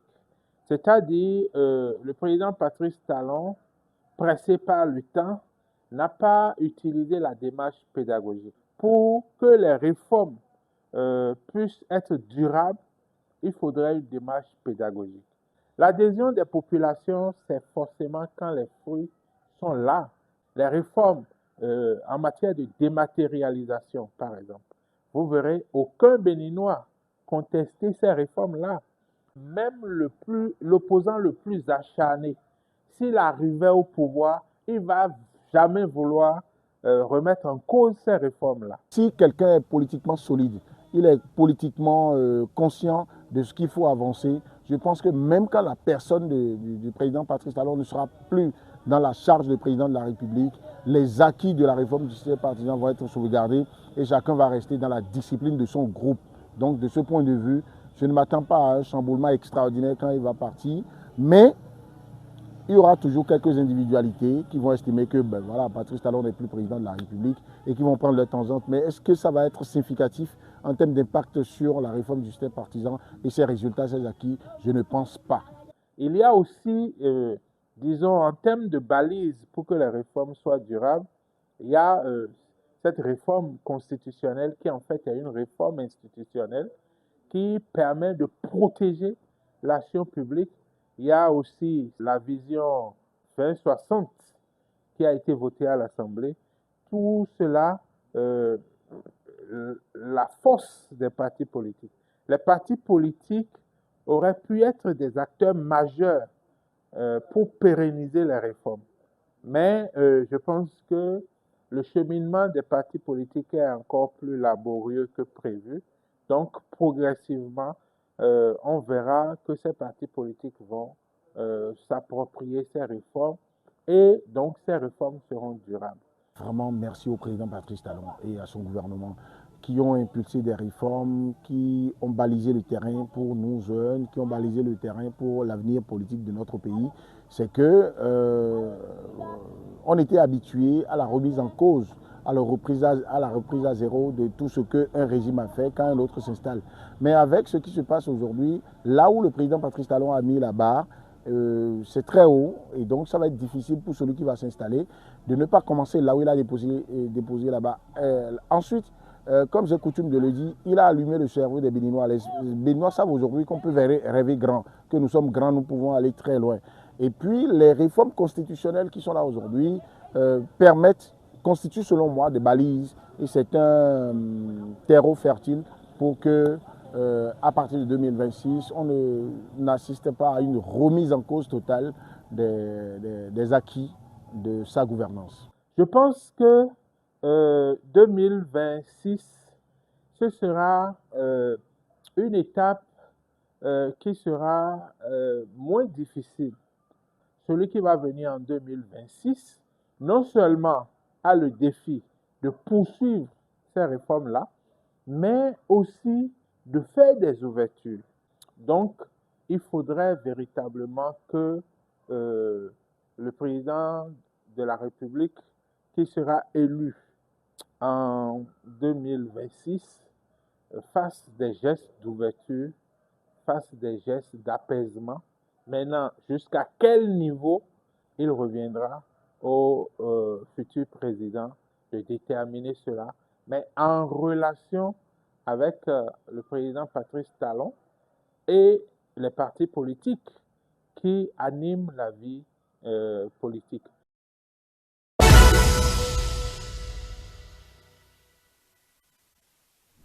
Voilà, pour la durabilité, eh bien, ce que nous avons écouté propose que le futur chef d'État puisse être plus pédagogique dans sa gestion et également ouvrir le champ pour écouter les voix discordantes, s'il y a voix discordantes au cours de son mandat. C'est ce qu'il propose, Joël Ataï-Guetebe. On conclut là-dessus. Je crois que les propos de M. Franck Kenvol respirent simplement le bon sens. On saurait dire autrement les choses. Si vous ne pouvez pas développer un peu d'écoute, un peu de pédagogie, ma foi, vous allez voir les gens se dresser contre vous. Au moins un mur d'incompréhension, pour ne pas parler de l'hostilité, et ce n'est jamais gai. Donc il est du devoir, il est de l'intérêt même de celui qui a le pouvoir de chercher à convaincre et de rassembler sans compromission. Le compromis n'est pas une faiblesse, c'est la compromission qui est blâmable. Agapit Napoléon Africain, vous convoquez tout à l'heure le Sénat comme un élément essentiel donc, de la durabilité ou de la pérennité de ces réformes. Pensez-vous que c'est concrètement ou suffisamment assis pour que justement le Bénin à la FIA 2060 ne soit sacrifié à l'autel des calculs politiques à partir de 2026? Non, je ne sais pas que le Sénat sera arbitre de la durabilité des réformes. Attention, sera arbitre de la chamaille. Donc, quand le chef de l'État et le Parlement, ça ne tourne pas bien, la Constitution a prévu le fonctionnement. Mais si quelque chose décline en la matière, le Sénat va jouer le jeu. Donc, le Sénat n'est pas là pour garantir les réformes de talent. Bien. Par contre, le président qui va venir, lui peut garantir. Parce que, comme on le dit, le régime est présidentiel. Quand on dit qu'il faut qu'il soit à l'écoute, vous voyez, on ne peut pas être en train de conduire un véhicule et d'écouter les passagers au même moment. Il y a des points d'arrêt, il y a peut-être des boutons que les gens doivent appuyer pour que quelqu'un... Mais on ne peut pas être en train d'agir, de taper et d'écouter encore d'autres sons de musique. C'est une affaire de discours. Dès que les élections sont terminées et on est dans l'action, celui qui est arrivé est venu avec un projet. Il n'a plus écouté encore avant d'agir. Il déploie son programme et aux échéances prévues, c'est-à-dire quoi? Discours sur l'état de la nation, les petites tournées des ministres, les retours d'informations, les renseignements. Ça lui permet d'avoir le retour Donc, ce qu'on peut lui demander, c'est d'être attentif au feedback. Moi, je ne parle pas d'être à l'écoute des populations. C'est d'être attentif. Parce que les populations, tu as beau faire de la pédagogie, il n'y aura jamais l'unanimisme. Il y aura toujours... Quand les gens disent talon, réforme, c'est bon, les réformes, c'est vraiment bien, mais il faut qu'on mange. Ouvre un peu la main. L'argent ne circule pas quand les gens disent ces choses. Si tu écoutes ça, c'est que si tu ouvres les mains et que les gens ne commencent pas à circuler comme ça, comme nous l'entendons, tu prendras du retard dans ton projet. Si tu es sûr que ta ligne nous conduit vers, justement, Bénin à la Fière 2060, dans le cadre déjà du programme national, le plan d'action, si tu es dans la ligne, tu fonces. On t'a élu pour que tu apportes des réponses et non pour que tu te lamentes ou que tu fasses de l'émotivité. On t'a pas élu pour que tu rétropédales quand quelques têtes s'agitent. Les gens sont libres de s'agiter de leurs droits, mais soit tu es élu pour apporter des réponses. Donc voilà ce que moi j'ai dit. La pérennité des réformes, c'est déjà que le Parlement soit majoritaire dans la dynamique qui est actuellement. Ça, c'est la première chose. C'est déjà que nos localités soient conduites par la dynamique qui est là. Et que le nouveau président soit dans la même dynamique. Et donc, apporte sa touche sans doute, fasse les réglages à faire pour que les réformes restent constantes, dynamiques, et structurées, et peut-être modernisées, actualisées, complétées. Mais tu apportes ta touche pour qu'on sache que ce n'est plus le talent qui est là, mais c'est toi. Et comme l'a dit le président Talon lui-même, il faut bien que tu fasses plus que talent. Là, c'est ce qui fait construire un État, c'est ce qui fait avancer. Maintenant, si le nouveau président peut faire déjà autant que talent, mais on applaudirait. Voilà. Surtout pas moins que talent. Ah non, surtout pas moins. Non, on n'a pas... Là. Mais c'est là qui rend la chose plus compliquée. Mais bon, impossible de ne pas bien noir. Il y a eu des réformes réalistes qui ont conduit notre pays à quel niveau nous en sommes aujourd'hui. Celui qui aime son pays, celui qui devient président de la République est quelqu'un qui aime son pays en réalité. Et donc il voudra que ça continue pour qu'on devienne de plus en plus performant. D'accord? Les gens ont parlé de l'écoute du peuple, mais j'ai entendu en même temps dire qu'il faut dire les réformes, quand les populations voient les fruits de ce qui arrive, voilà, elles ne sont plus contre, parce que les fruits sont là. Et il a dit, vous restez chez vous, vous demandez votre acte de naissance et puis vous l'avez. Ça, et c'est pour ça, moi, j'ai l'habitude de dire que les réformes vont s'imposer d'elles-mêmes. Je suis d'accord, il faut de garde-fous, parce qu'on connaît le Béninois, on connaît ce que nous sommes. Quelqu'un peut venir, malgré les avantages que porte une réforme, puis il y a quelques-uns qui ne tirent plus leur truc là, ils vont vouloir qu'on bouge les choses. C'est pour ça, effectivement, qu'on y met de garde-fous, pour que nous puissions rester dans la logique pendant longtemps. D'accord? Mais au même moment, je trouve qu'il est nécessaire, effectivement, d'écouter le peuple. Vous savez comment gouvernaient les meilleurs rois, enfin je connais, pour Abomey, il y avait un roi, on nous a raconté dans l'histoire qu'il se déguisait la nuit. Il se déguisait la nuit pour passer dans le peuple, pour écouter qu'est-ce que les gens disent, quel est le retour qui se fait. Surtout aujourd'hui, les hommes que nous sommes devenus, à vouloir plaire, même quand on nous envoie faire des reportages, même quand on nous envoie en guide de trucs, on a envie de dire au président, tu fais très bien, il faut y aller.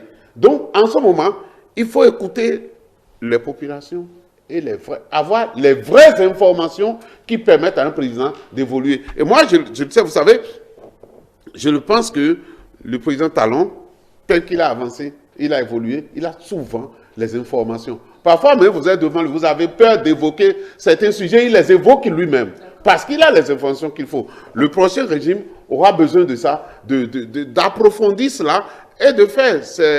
Bon, il le disait tout à l'heure, qu'est-ce qu'on fait pour être mieux ou pour faire mieux que Talon? C'est le challenge du nouveau président de la République qui va arriver. Comment va-t-il faire pour faire mieux que lui? Parce que lui, il a amené là-bas haut.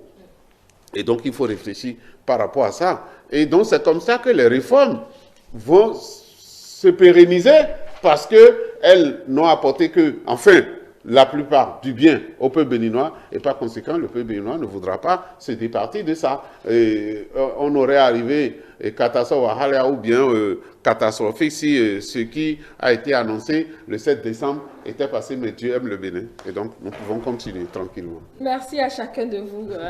Merci vraiment à chacun de vous. Pour ce dernier numéro, mesdames et messieurs, vous avez compris, nous avons fait donc une projection de 2026 qui démarre par ces élections législatives. Nous avons donc apprécié les stratégies de suivi et de conquête de chacune des formations politiques. Et après, nous avons décrypté la transition sans oublier d'évaluer la solidité des réformes. Nous voici à la descente. Nous avons fini et je vais vous demander 2 minutes peut-être pour quelques mots à l'endroit de nos téléspectateurs qui nous suivent depuis, on va dire, depuis que cette saison a démarré. C'est vrai que nous sommes à l'orée d'une nouvelle année. Je vois la taille qui est Quelques mots aux téléspectateurs, c'est leur demander d'être aussi bienveillants que possible à notre endroit. On ne peut pas toujours plaire, mais on essaye de décrypter de notre mieux ce qui nous est donné ici avec les éléments que nous avons. Voilà. Deuxièmement, souhaiter que nous vivions une année et des années de stabilité, de paix, de prospérité, et pour ne pas dire de bien-être global. Et soyons fiers d'être béninois. Merci. Merci à vous. Monsieur Anagonou. Je voudrais dire merci aux téléspectateurs et présenter parfois des excuses parce que parfois dans nos analyses, nous avons pensé, nous dit ce qui, selon nous, reste dans une certaine logique encore, selon nous, et on a, bon, certainement, moi particulièrement, je ne sais pas, il a blessé des gens, il a déplaire aux gens, il a dit peut-être ce qu'ils n'auraient pas voulu qu'on dise d'eux. Moi, je pense que c'est notre dernière mission. Je voudrais leur présenter leurs excuses et leur dire que oui, mais voilà, ainsi va la démocratie. Donc, on peut plaire, on peut ne pas plaire à certains. Et je voudrais surtout penser aux internautes qui ne s'interdisent rien et qui nous insultent parfois, mais ils insultent à Gapi plus que moi. Je leur dis merci et donc de dire que nous allons continuer. Oui, il faut continuer de nous insulter. Et ça me permet de savoir souvent c'est qu'ils ne donnent pas leur point de vue, seulement ils t'insultent seulement. C'est pas, ça fait un peu gratuit, mais c'est pas grave. C'est la démocratie qui permet ça. Et après, je voudrais souhaiter bonne et heureuse année à tout le monde. Bonne fête pour ce Sylvestre et puis 1er janvier. Napoléon Maforika. Moi, je n'ai pas d'excuses à présenter. Je donne mon avis, c'est ma position. Je porte un nom, donc une voix, il n'y en a que la mienne. Donc du coup, je n'ai pas la chance infuse. Je dis ce que je pense et puis voilà. S'il y a des internautes ou des téléspectateurs qui ont des choses à nous proposer, ben, ils proposent, ils nous envoient des écrits, on peut les lire d'ailleurs, donc il ne se pose pas un problème.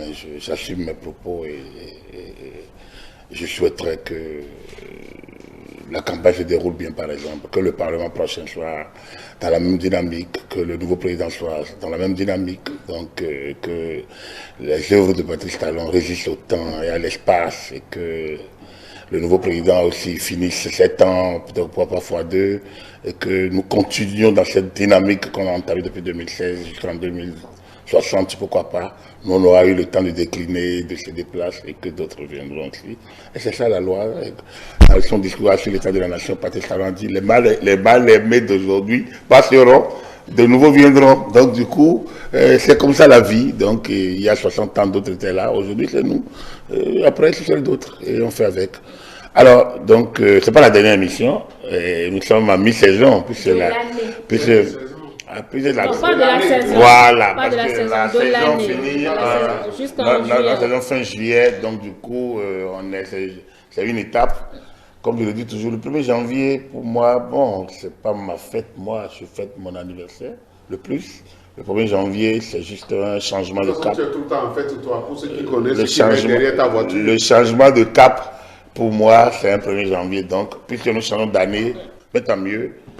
que grâce et bénédictions soient les nôtres autour de nous et que le meilleur reste encore à venir pour le Bénin. L'histoire du 7 décembre, que ça reste dans les tristes mémoires et que ceux qui en ont eu cette sombreuse idée se repentissent, quel que soit là où ils sont, qu'ils fassent leur mea culpa, quel que soit le sort que la République ou la vie leur donne, parce que ce n'était pas une bonne inspiration. Après, nous, télé, on est là, on est à votre service. Merci à tous et à toutes. Et bien, bonne année. Bonne année à vous tous, chers invités. C'est un plaisir pour moi. Au plaisir de vous retrouver en 2026. Très tôt. Le mercredi. Très tôt, le mercredi 7. Il n'y a pas de congé. Comment on va pas congé en pleine année électorale? Les guépards jouent le lundi 5 contre l'Égypte. Donc je leur souhaite tout le meilleur possible après la déculottée contre le Sénégal. Il faut qu'ils soient un peu plus concentrés. Bonne chance aux guépards, lundi 5. Qu'ils méritent leur nom. Je pense qu'on va sortir l'Égypte. Voilà. Bonne année, mesdames et messieurs. On se retrouve la semaine prochaine avec le même plaisir. Toute l'équipe de production et de présentation vous remercie pour votre fidélité. Nous vous rappelons que toutes nos productions restent disponibles sur nos plateformes numériques. E-Télé avec vous, pour vous. Rendez-vous en 2026.